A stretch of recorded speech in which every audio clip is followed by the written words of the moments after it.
Praise God. ఈ 40 దినాల శ్రమ దినాల ధ్యానములో 3వ దినములోని ప్రవేశించాం.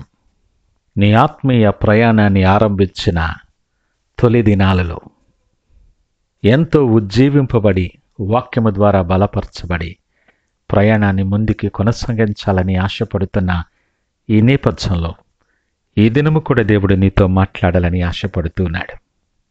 అంతా సజావుగా సంతోషంగా సాగిపోతున్న దినాలలో ఎదురు దెబ్బలు తిన్న అనుభవాలు నీకున్నాయా?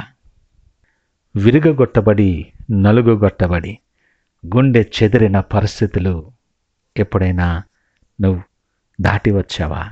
ఇది నీ వ్యక్తిగతమైనటువంటి పరిస్థితి అయి ఉండొచ్చు. నీ ఆత్మీయ ప్రయాణంలో నమ్మకస్తుడైన దేవుని ఎదుట మనము నిలవబడినప్పుడు, నిన్ను నిత్యము ప్రేమించి నిన్ను ఆశీర్వదించే దేవుని ఎదుట నిలబడినప్పుడు, ఆయన మహిమ వెలుగులో మనము పరికించి చూసినప్పుడు, ఎడబాయని కృప ప్రేమ నిన్ను ఆవరించి ఉన్నప్పుడు, లోకాన్ని నమ్ముకొని లోకస్తులను నమ్ముకొని గాయపడి విరుగుగొట్టబడిన నీవు ఆయన సన్నిధిలో నిలుచున్నప్పుడు, ఆదరణకర్త అయిన దేవుడు నిన్ను విడిచిపెట్టలేదు, నిన్ను మరిచిపోలేదని జ్ఞాపకము చేసుకుంటాం.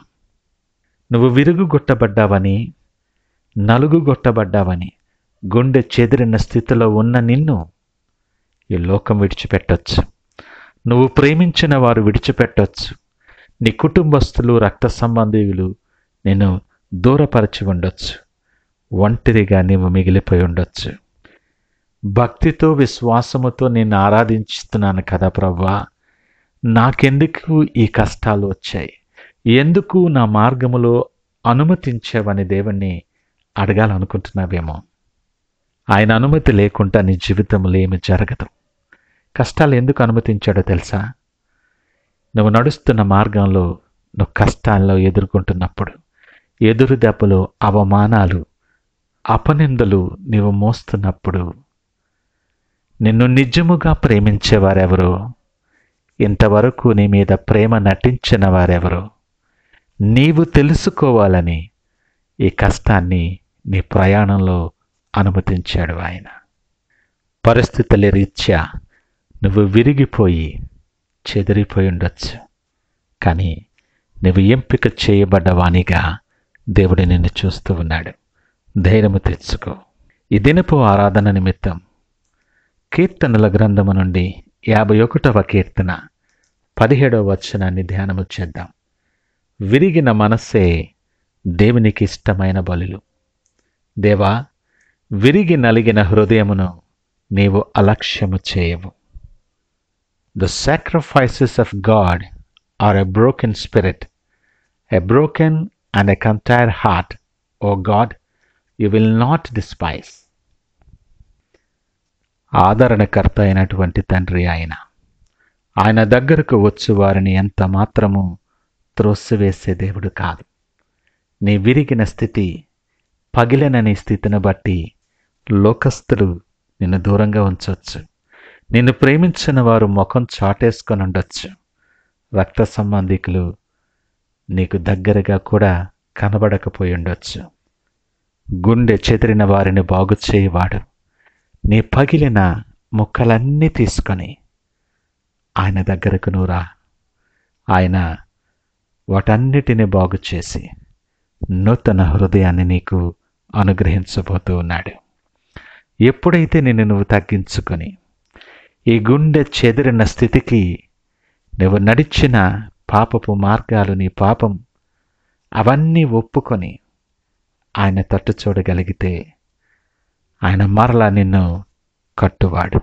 నిన్ను మరలా కట్టడానికి సమర్థుడైన దేవుడు ఆయన. నీ అపజయాల కంటే, నువ్వు తప్పిపోయిన మార్గాల కంటే, దేవుని మీద తిరుగుబాటు చేసిన నీ పాపము కంటే ఆయన కృప, ఆయన వాత్సల్యత అనేక రెట్లు మిక్కువైనది. లోకపరంగా జనాలు మెప్పు పొందటానికి నువ్వు చేసేటటువంటి పశ్చాత్తాప కార్యాలు కాదు దేవుడు ఇష్టపడేది.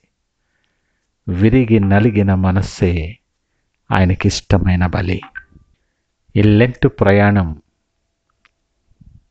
మనము దీనులమై దేవుని సన్నిధిలో తగ్గించుకొని పశ్చాత్తాపముతో విరిగి నలిగిన హృదయాలతో ఆయన సన్నిధిని మనము చేరినప్పుడు, ఆయనను మనము ప్రార్థించినప్పుడు, నీ ప్రార్థన ఆలకించి నీ ప్రతి కన్నీటి బాష్పబిందువును తుడిచి మరల నిన్ను సమర్థుడు కట్టబోతూ ఉన్నాడు.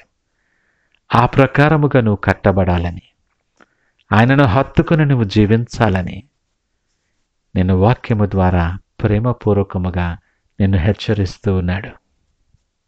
జాగ్రత్తగా ఆలోచన చేస్తే 2025 సంవత్సరములో నీ ఆత్మీయ జీవం మార్చబడటానికి, నీ ఆత్మీయ మార్గాలు ఉజ్జీవింపబడటానికి,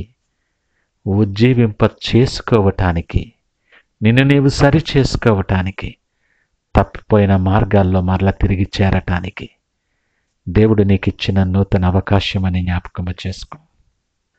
నువ్వెవరివైనా ఏ స్థితిలో ఉన్నా సజీవుడు, నీ కొరకు ప్రాణమిచ్చినటువంటి దేవుడు నీతో సూటిగా మాట్లాడుతున్నాడు. లోకము నువ్వు విరిగిపోయేవని, నువ్వు పగిలిపోయిన స్థితిలో ఉన్నావని తృణీకరించిందేమో లోకం, కానీ నాకు నువ్వు కావాలని దేవుడు మాట్లాడుతున్నాడు.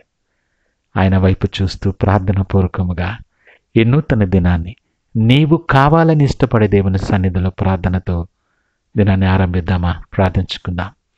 పరిశుద్ధుడు, ప్రేమ నమ్మకమైన మా యేసయ్య స్తోత్రాలు. విరిగి నలిగిన జీవితములో నానా పగిలిన నా గుండెలను తీసుకొని నీ సన్నిధిలో దాన్ని శుభ్రపరచి బాగు చేసి మరల కట్టమని, నువ్వు కట్ట సమర్థుడు అని నీ సన్నిధిలో నిలుచున్నాను. విరిగి నలిగిన హృదయం నీకు ఇష్టమైన బలి అన్నావు. నేను మార్గాలు తప్పాను, నిన్ను నిర్లక్ష్యం చేశాను, నీ మీద తిరుగుబాటు చేశాను. ఇప్పుడు గుండె చెదరి, జీవితము చెదరి నిస్సహాయ స్థితిలో ఉన్నాను. ప్రభా, గాయపడ్డ నీ హస్తాన్ని చాచి నన్ను లేపి హత్తుకొని నీకు ఇష్టమైన పాత్రగా మార్చుకొని నీ మార్గాల్లో నడిపించి మీరే మహిమ, ఘనత, ప్రభావాలు పొందుకోమని యేసు పరిశుద్ధ నామమున అడిగి వేడుకొనిచున్నాము తండ్రి. ఆమేన్. God bless you.